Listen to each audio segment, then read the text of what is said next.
Welcome students, मैं रवि कुमार आप सभी का आपके चैनल फिजिक्स इजी पे स्वागत करता हूं।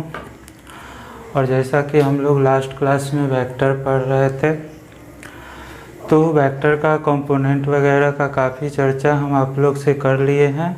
और आज के क्लास में हम लोग दो सदिशों का अदिश गुणन, जिसको कि कहते हैं डॉट प्रोडक्ट या फिर scalar product of two vector, तो इसके विषय में हम लोग जानेंगे। बहुत सिंपल है, बहुत आसान है, सबको समझ में भी आएगा।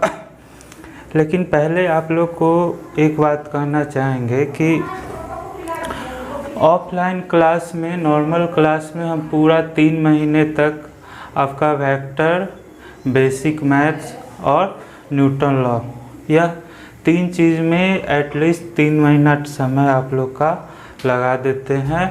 और जो कि मेरा रास्ता है, मेरा तरीका है पढ़ाने का, ठीक है।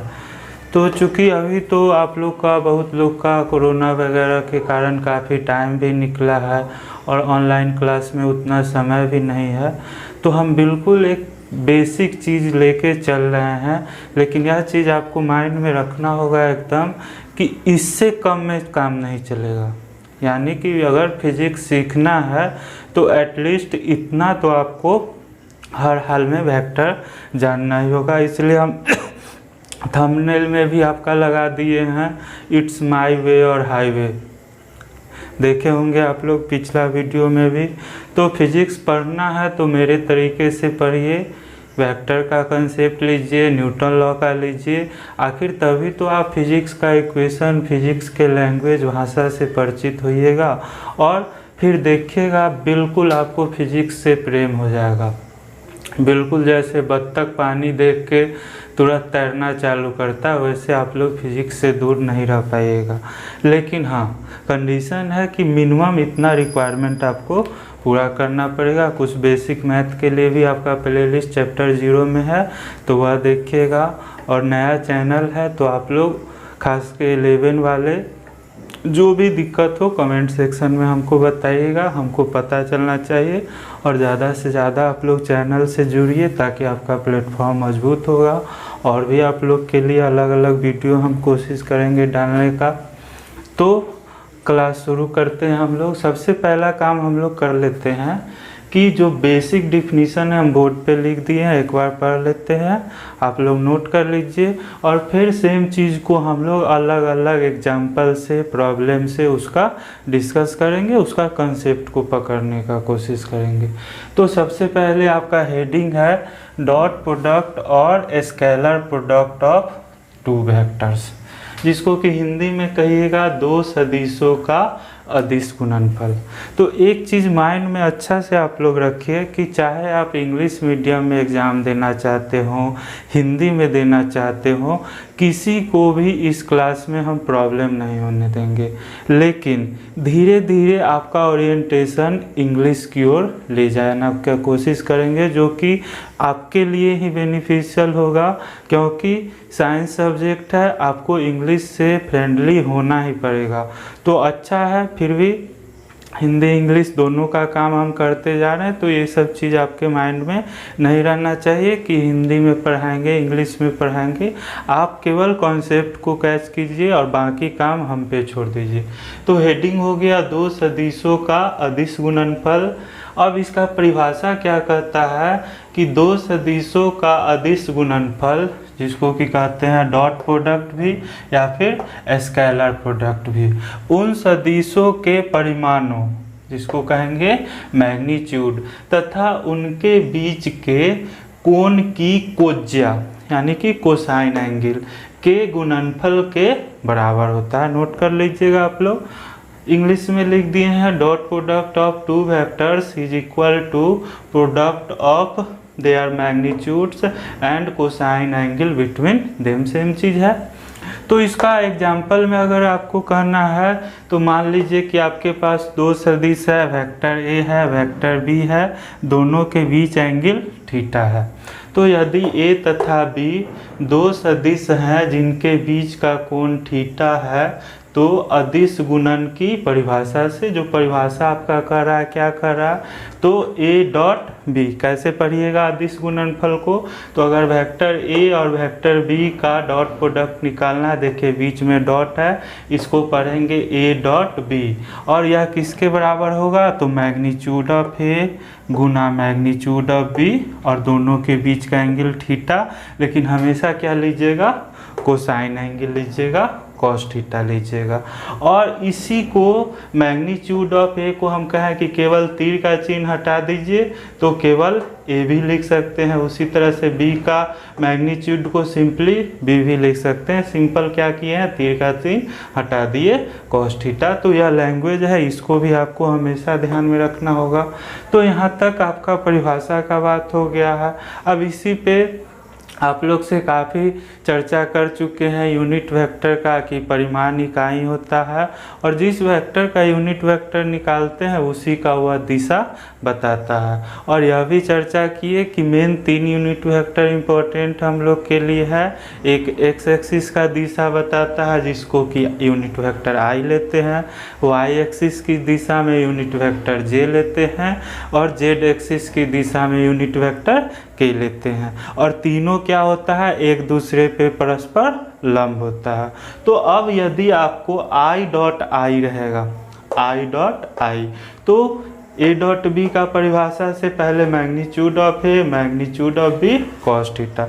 तो अगर दो समान सदिश है आई और आई, यानी दोनों के बीच का एंगल क्या हो गया, 0 हो गया, और आई का मैग्नीट्यूड यूनिट वेक्टर जानते हैं 1 होता है, तो आई का मैग्नीट्यूड 1 गुने इसका मैग्नीट्यूड 1, दोनों के बीच एंगल 0, तो cos 0 का वैल्यू 1 होता है। तो आई डॉट आई क्या हो गया, 1। उसी तरह से जे डॉट जे भी आपका 1 हो जाएगा, के डॉट के भी 1 हो जाएगा। और अगर i को j से गुना किए तो पता है सारा वेक्टर क्या है, एक दूसरे पे लंब है, i j और k परस्पर एक दूसरे पे लंब है।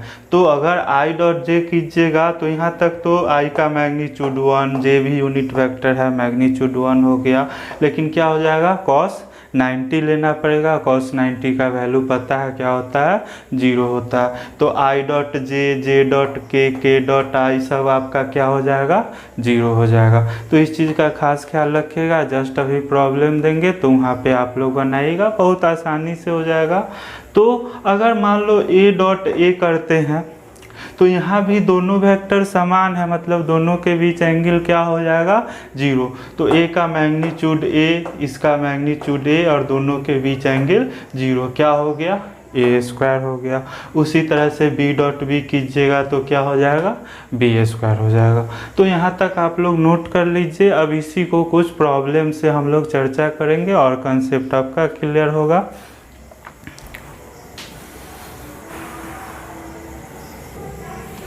तो एक बहुत ही बेसिक प्रॉब्लम आप लोग के सामने रख रहे हैं, एकदम सिंपल प्रॉब्लम है। कह रहा है यदि a बराबर 2i + 3j - 5 के वेक्टर को कंपोनेंट के फॉर्म में लिखना बताए थे, तो यह वेक्टर a को कैसे दे रहा है, तो unit vector i j k के फॉर्म में, यानी कि इकाई सदिश के रूप में या कंपोनेंट के फॉर्म में दे रहा है। काफ़ी चर्चा किए थे पिछले क्लास में हम। तो यदि a बराबर 2i + 3j - 5 के तथा b बराबर 6i - 2j + 3 के हो, तो पहला में आपको निकालना है a + b, दूसरा में a - b, तीसरा में मैग्नीट्यूड ऑफ a + b, चौथा में मैग्नीट्यूड ऑफ a - b, पांचवा में magnitude of a dot b। और देखिएगा यही क्वेश्चन आपको 12 में मैथ में अगर एग्ज़ाम दीजिएगा मैथ से, तो मैथ में भी आपको पूछ लेगा। कम से कम 14-15 नंबर का क्वेश्चन आपको वेक्टर से बनेगा मैथ में 12 में। तो काफ़ी इम्पोर्टेंट भी है और बहुत आसानी से बनेगा, हम लोग बनाते हैं। तो कहते हैं कि कंपोनेंट के फॉर्म में अगर वेक्टर आपका देता है तो उससे क्या हो जाता है कि आसानी से आप जोड़ घटा सकते हैं, i वाला i के साथ, j वाला j के साथ, k वाला k के साथ। तो क्या हो जाएगा, पहला का सब लोग बनाइए जल्दी से। तो a + b कीजिएगा बराबर a के जगह पे आप लिखिएगा 2i + 3j - 5 के, तीर का चिन्ह भी दे सकते हैं कैप के जगह पे, -5 के प्लस यह आपका a हो गया, और b बराबर आपका क्या है 6i minus 2j plus 3k। तो क्या हो जाएगा देख लीजिए, तो यहाँ पे i कॉमन हो जाएगा आपका, ठीक है, 2i और 6i, तो i कॉमन हो गया, बचेगा क्या 2 प्लस 6, उसके बाद 3j और -2j, तो प्लस j आपका कॉमन ले लिए, बचा इधर 3 और इधर -2, और फिर आपका प्लस k कॉमन ले लिए, तो क्या बचा यहाँ -5 और प्लस 3, तो क्या हो जाएगा देख लीजिए 6 2 8i, और यह 3 में से 2 गया 1, यानी कि j, और -5 प्लस 3 कितना बचेगा -2k। कितना आसान था, कोई दिक्कत नहीं हुआ होगा किसी को भी। तो यह आप a प्लस बी पहला पार्ट का आंसर आपने आसानी से निकाल लिया, और यहीं पे आपको कहे हैं कि तीसरा का भी आंसर, यानी कि जैसे ही आपको कहेगा थर्ड भी यहीं से आप कर सकते हैं कि magnitude of a plus B यदि निकालना है, तो आपको याद कीजिए बताए थे कि अगर कोई वेक्टर a है, इसको कैसे लिख रहे थे, axi plus ayj plus az के कंपोनेंट के फॉर्म में इस तरह से लिखे थे, या इसका x कंपोनेंट या y कंपोनेंट या z कंपोनेंट निकालना भी सिखाए थे। और मैग्नीट्यूड ऑफ ए क्या हो जाता था, तो √under ax square plus ay square plus az square. तो यहाँ पे देखो कि आपने a प्लस बी का वैल्यू निकाल लिया 8i plus j minus 2k। अब तीसरा क्वेश्चन पहले आ जाएंगे, तो magnitude of a plus B कर रहा है, तो क्या हो जाएगा, तो √अंडर i का गुणक 8 का स्क्वायर, j का गुणक 1 का स्क्वायर, और k का गुणक -2 का होल स्क्वायर। यह कितना हो गया, तो √अंडर 64 प्लस 1 प्लस 4, तो कितना हो जाएगा, √अंडर 64 और 5 69। तो बहुत आसानी से देखिए 2 क्वेश्चन आप लोग बना लिए, a प्लस बी भी बहुत आसानी से कर लिए, और magnitude of a plus B आसानी से निकाल लिए। अब आ जाते हैं दूसरा क्वेश्चन आपका है, और यह कर रहा है आपका, पहले a माइनस बी निकाल लीजिए, vector a minus vector b। बहुत आप लोग काम किए होंगे इस तरह का, बहुत सिंपल। ऐसे भी आप लोग लिख लीजिएगा, वेक्टर a के जगह पे आपका क्या है 2i प्लस 3j और -5k, यह आपका वेक्टर a है। वेक्टर b को इसके नीचे लिख देते हैं 6i minus 2j plus 3k। 6-7 class में इस तरह का काफ़ी 2a 3b 5c करके जोड़ घटाव किए होंगे। तो एक तरीका यह भी है, एक तो इस तरह से भी आप लोग हायर क्लास में कर लेते हैं, या फिर क्या किए तो वेक्टर a और b को ऊपर नीचे इस तरह से लिख दिए। अब घटाव में क्या होता है, चिन्ह बदल जाता है। तो 6 के पीछे कुछ नहीं है, मतलब प्लस है, या क्या हो गया माइनस, या माइनस है तो प्लस, और यह क्या हो जाएगा माइनस हो जाएगा। तो 2i माइनस 6i क्या बचा -4i, और 3j प्लस 2j क्या हो गया 5j हो गया, और -5k -3k क्या हो गया -8k। तो इस तरह से भी आप लोग लिख सकते हैं कहीं पे अपना। तो वेक्टर a माइनस बी आपका क्या हो गया -4i प्लस 5j -8k। और अब आ जाइए चौथा में, क्या पूछ रहा है, magnitude of a minus B. तो चौथा में आपका magnitude of a minus B. तो सबसे पहले तो आपने magnitude vector A minus B निकाल लिया, -4i plus 5j minus 8k। तो मैग्नीट्यूड क्या हो जाएगा, तो i का गुणक -4 का होल स्क्वायर, j का गुणक 5 का होल स्क्वायर और प्लस k का गुणक -8 का होल स्क्वायर। आसानी से आप लोग सॉल्व कर लीजिएगा। 16 प्लस 25 प्लस 64 कितना हो जाएगा, आप लोग भी कीजिए जल्दी से। तो 5 4 9 6 15 हो गया, 6 2 8 1 9 1 10 या √105। तो देख लो आप लोग 4 क्वेश्चन बिल्कुल चुटकी में आप लोग हल कर लिए और ये सारा जोड़ घटाव आप पहले से जानते हैं। केवल हम अभी नया चीज़ क्या पढ़े, तो नोटेशन पढ़े। अब लास्ट क्वेश्चन आप लोग आ जाइए, वेक्टर ए डॉट बी। यह भी हम लोग देखते हैं, यह भी बहुत आसानी से हो जाएगा। तो अब हमको निकालना है 5वां में वेक्टर ए डॉट बी। तो vector A dot B simple है, ए के जगह पे क्या लिखेगा, 2i plus 3j minus 5k और डॉट बी के जगह पे क्या लिखेगा, 6i minus 2j plus 3k।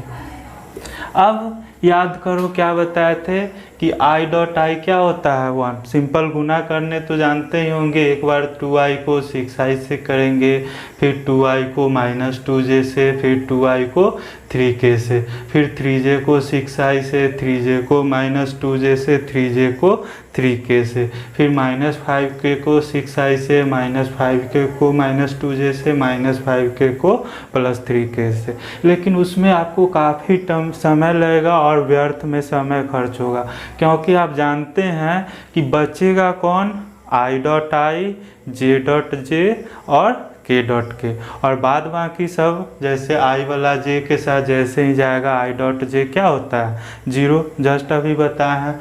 तो सिंपल तरीका आप लोग क्या कीजिएगा, i वाला को i से गुना कर लीजिए, j वाला को j से, k वाला को k से, और बाद बाकी आपको लिखने का भी ज़रूरत नहीं है। तो 2i और गुना क्या हो गया,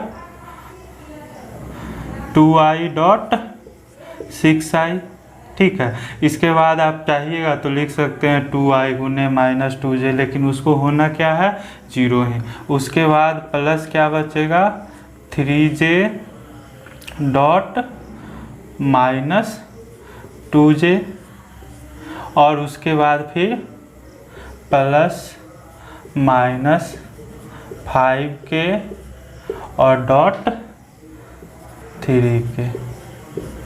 सिंपली आई वाला को रख लिए, जे वाला को रख लिए और के वाला को रख लिए, बाकी हम लोग जानते हैं कि 0 ही होगा। तो क्या हो जाएगा, 6 दूनी 12, आई डॉट आई 1 हो गया। उसके बाद 3 और -2 कितना हो गया, -6, और जे डॉट डे आपका पता है क्या हो गया, 1 हो गया।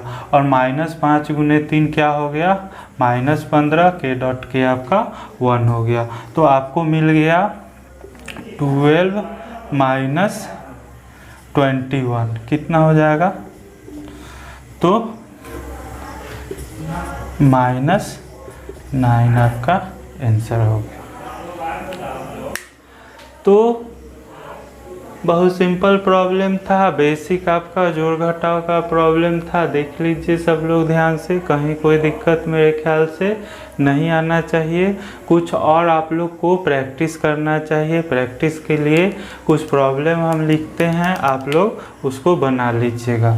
तो यहाँ तक हो गया है। कुछ प्रॉब्लम आप लोग को हम होमवर्क में दे रहे हैं, उसको सब लोग कर लीजिएगा। और सेम क्वेश्चन यही आपका रहेगा, केवल यहाँ पे हम कुछ चेंज करते रहे। यहाँ पे 2i है, इसको हम -3i कर दे रहे हैं।